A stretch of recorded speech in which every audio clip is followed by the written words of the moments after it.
পারতেছি না। একজনও গ্রেফতার করেনি। আমরা তো কালকে থেকে এখন পর্যন্ত এটা দেখি নাই যে একজন, দুইজন, তিনজনকে গ্রেফতার করা হয়েছে, কোনো সিঙ্গেল কাউকে দেখি নাই। তাহলে আপনাদের উপরও তো আমরা আস্থা রাখতে পারতেছি না। তো আমাদের কাজটা আমাদের নিজেদেরই করতে হবে। আর আমরা আগে হবিগঞ্জ পৌরসভা 144 দেয়া, আমরা পৌরসভা এরিয়ায় যাই, তারপরে যদি ওখানে প্রশাসন আমাদের বাধা দেয় আমরা ওনাদের সাথে কথা বলি, কোনো সমস্যা নেই।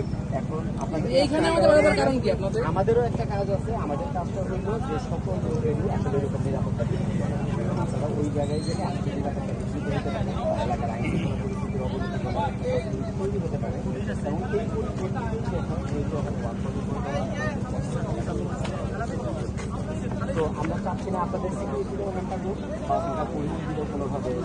আমরা তো পৌরসভা এখনো যাই নাই, পৌরসভা আমরা পৌঁছাই আগে, আপনার সীমানাটাতে যাই। আপনাদের এই সিকিউরিটি ইস্যুসটা এই জেলার পরে সেটাই, মানে আমরা তো এখন হবিগঞ্জে প্রবেশই করি না, আমরা মৌলভীবাজারে আছি। এই জন্যই তো এই জেলার পরে থেকে যেহেতু এই জন্য ওই আমার পৌরসভার সীমানাটাতে আমি যাই, 144 দেয়া। ওইখানে যদি প্রশাসনের সাথে আমাদের কথা বলার প্রয়োজন হয়, প্রশাসন যদি মনে করে নিরাপত্তা রক্ষার জন্য তাদের আমার সহযোগিতা করা লাগবে, আমরা সহযোগিতা করার চেষ্টা করবো। কিন্তু আমার তো ওই পর্যন্ত যেতে হবে আগে। অবশ্যই না, এখানে এটা তো হইতে পারে না। আপনাদের যেহেতু আমি মানে একটা বিষয় কিন্তু খুবই ক্লিয়ার, সেটা হচ্ছে আমাদের দায়িত্বটা হলো আপনাদেরকে সিকিউরিটি দেওয়া বা সকল মানুষের সিকিউরিটি এনশিওর করা।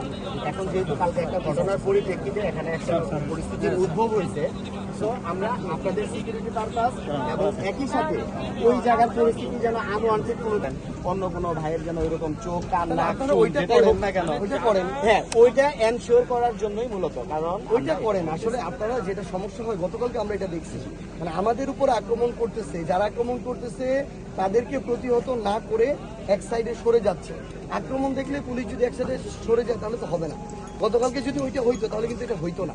একটা বাচ্চা ছেলে, ক্লাস 10-এর ছেলেকে ছাত্র দলের ধরেন 15-20 জন মিলে পিটাইতেছে রড দিয়ে, সেটাকে প্রতিহত না করে এক সাইডে দাঁড়াইছে পুলিশ, তাহলে তো হয়। অ্যাকচুয়ালি ওটা এক্সপ্লেইন করতে পারবে ওখানকার পুলিশ বা ওখানকার যারা ইয়েতে আছে। আপনারা এখন আমি আমারটা এক্সপ্লেইন করতে পারবো। আমি আসলে এক্সপ্লেইন করতেছি যে আপনাদের এই সিকিউরিটি এনশিওর করার জন্য ওদিকে যাইতে আসলে কোনো অনুমতি দেওয়া নাই আমাকে।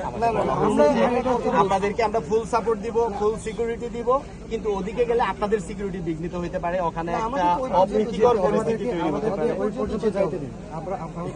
আমরা ওই এরিয়া পর্যন্ত তো আমাদের যেতে হবে না।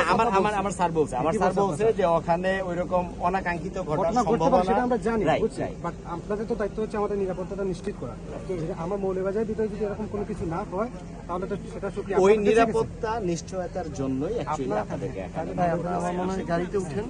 এটা ঠিক আছে, আমরা ভাই আস্তে আস্তে আমরা ওই এরিয়া পর্যন্ত যাই না, আমাদের যেতে হবে। প্লিজ ভাই, আমরা আসলে এলাও করতে পারবো না। এখন আপনারা গাড়িতে উঠলে আসলে আমাদের সামনে আপনারা যদি চান help করতে, তাহলে ওইটা হেল্প করেন।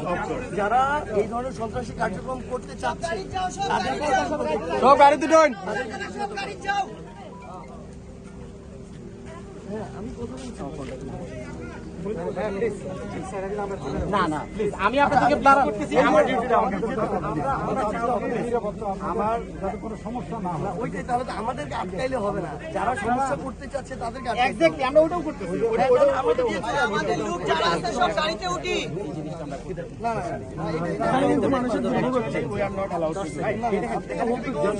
আমরা সবার প্রায় 60 কিলো আগে আমাকে আটকাইতে পারে না। এখানে এমনিতে জ্যাম লাগা, এখানেও মানুষের দুর্ভোগ হচ্ছে।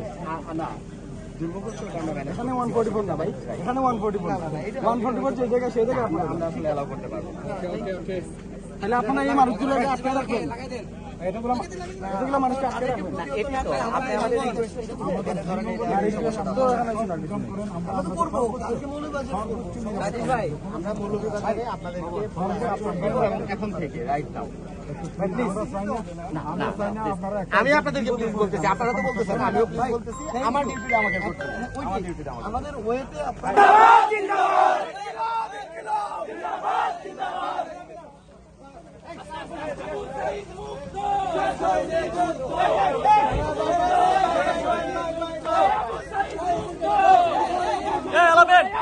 আলামিন মানে আমাদের হবিগঞ্জ সদরে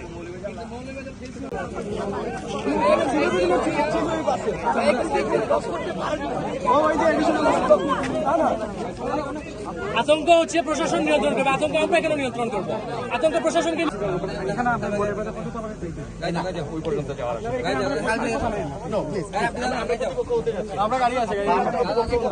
গতকালকে আপনারা